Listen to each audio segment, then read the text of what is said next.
So, Richard, can you tell us what role the metaphysical world has on the Mass of the Liberal Catholic Church?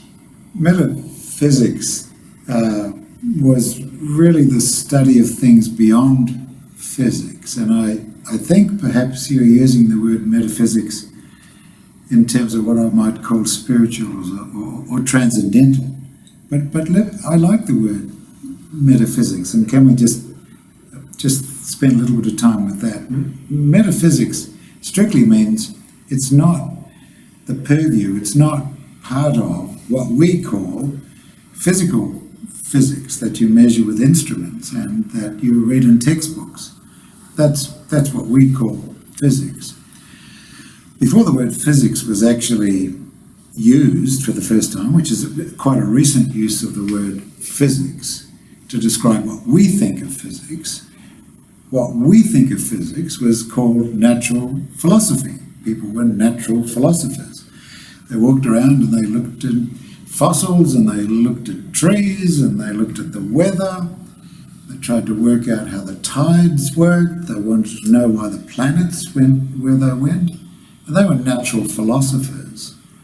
Metaphysics was applied to what God did and what theology sort of reflected on.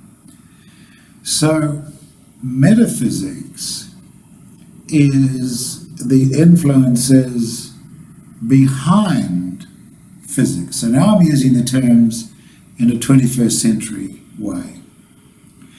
So the way that I view metaphysics, and as I mentioned, I'm very interested in metaphysics, it is the influences behind what physics ends up studying and categorizing. So in the Liberal Catholic Church, we have this broad view of how the world operates, and we have a long-term view of how it operates over a very extended period, long period of time.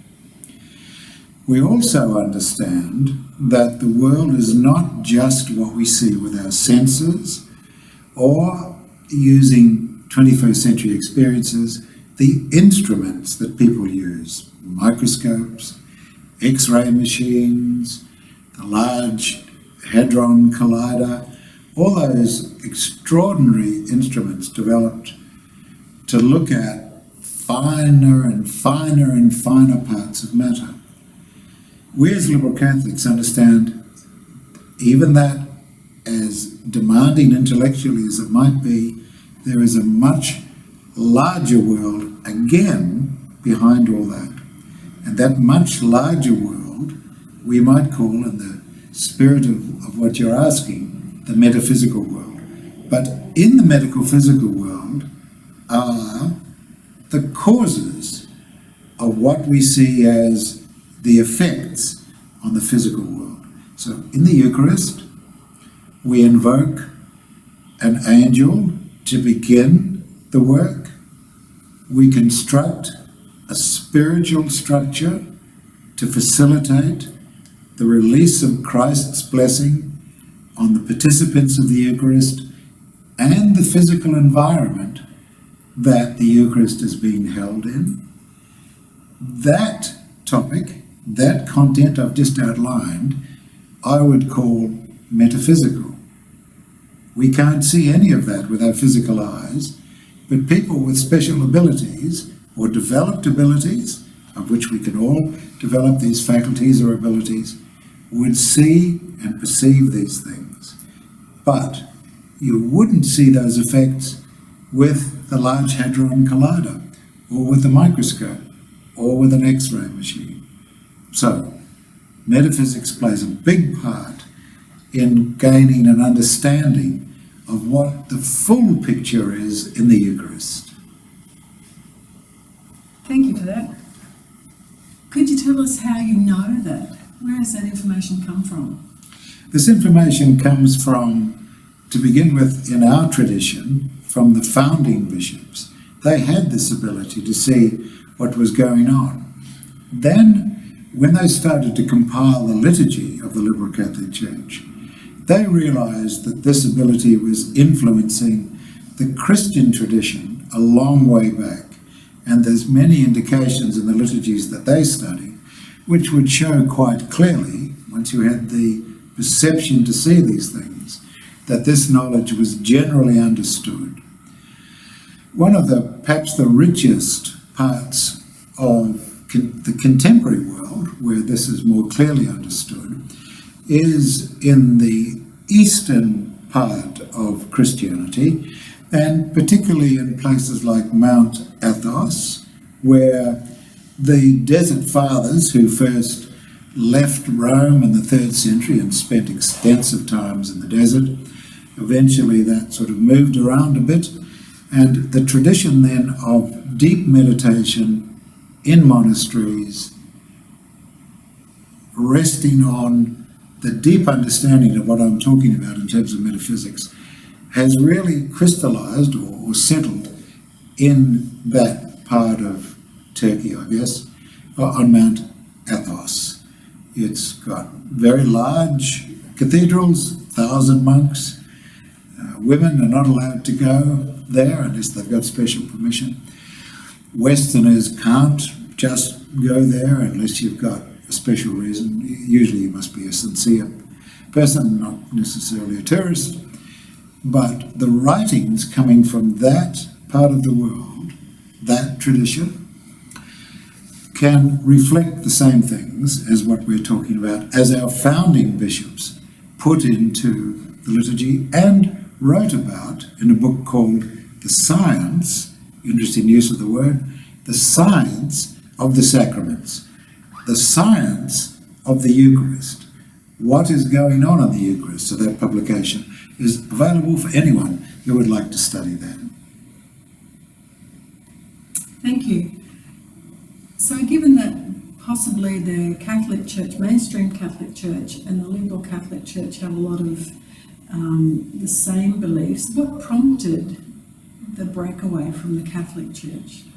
The breakaway came because of the issue of interpretation and what we might call rigidity of belief. One of the things that we've spoken about before when we were having these discussions was what is called the parting of the ways. One of the bishops, the presiding bishops of the liberal Catholic Church, wrote a book called The Parting of the Ways. And in that book, The Parting of the Ways, there's the description where the placement of the Christ is one of the main separators between the Roman Catholic Church and the liberal Catholic Church. The liberal Catholic Church, as we've discussed before, presents for appreciation. It has as one of its understandings and beliefs, we are all born with the Christ within us. We still need assistance of the saints and assistance of other people on our spiritual path, but we need no assistance to get in touch with God. The Roman Catholic Church is somewhat different, with a different emphasis. There, the Roman Catholic Church presents God as being somewhat outside the person, and the person must approach God via the church, via the clergy, and so on. So that's the parting of the ways. Those are the two significant differences between the churches.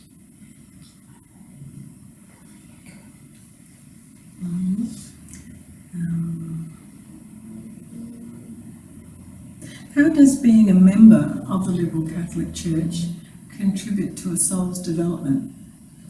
There's a very strong opportunity to develop the soul, and we would regard the makeup of any individual, any human, in three broad things: the spirit, which is pretty much the Christ; the soul, which is developing and getting closer and closer to union with the Christ; and what we might call the collection which makes up our body, our physical body, our emotions, our intellect.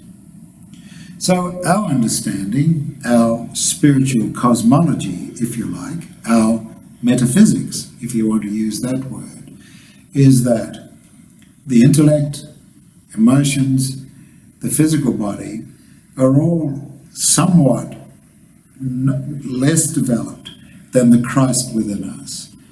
And what the ultimate goal of a Christian is to be united with the Christ within. So the gospel is full of stories. I'm looking at a painting as I'm speaking to you of Jesus at the baptism with John in the River Jordan, and then I'm looking at another picture where we've got these experiences which we would call, using the word transcendental, we would call them transcendental, the transfiguration and things like that. This is a journey in the gospel, put in the gospel to tell us not that this was only a journey for Jesus, absolutely not. It was put in there to indicate everyone can take that path. So in the Liberal Catholic Church, there is a very strong indication and very strong assistance for people, first of all, to consider this as a possibility, and then take it seriously, and using that phrase meaning taking it seriously from their own side, that it is a reality. Maybe not to begin with, but it becomes more and more of a reality. So then, with the emphasis of, if you like, two piles of dominoes on the table, there might be a big pile of dominoes on physical development and intellect and emotional, and only one or two dominoes on the spiritual side of the table. And then, as time goes on, more and more emphasis is put on the spiritual side. The pile of dominoes increases on that side of the table. It doesn't mean you neglect your life. It doesn't mean you neglect your duties. It doesn't mean you neglect interactions with friends. What it means is, as you shift emphasis on what you think is important, the growth of a spiritual facility, can I call it that? The growth of something where you feel more able to work with, that is closer and closer to the concepts of the Christ within, start to infuse, start to influence, start to penetrate, start to absolutely fill all your other parts of the world, which your friends and your spouse and your children start to see more and more, and which changes the way you do things in the world. So the Liberal Catholic Church is very clear on this.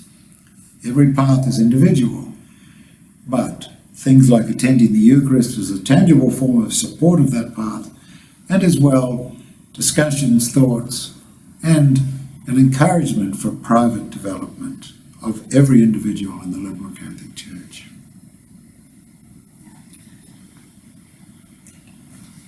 Thank you, Richard, for sharing your deep understanding and knowledge with us on these concepts.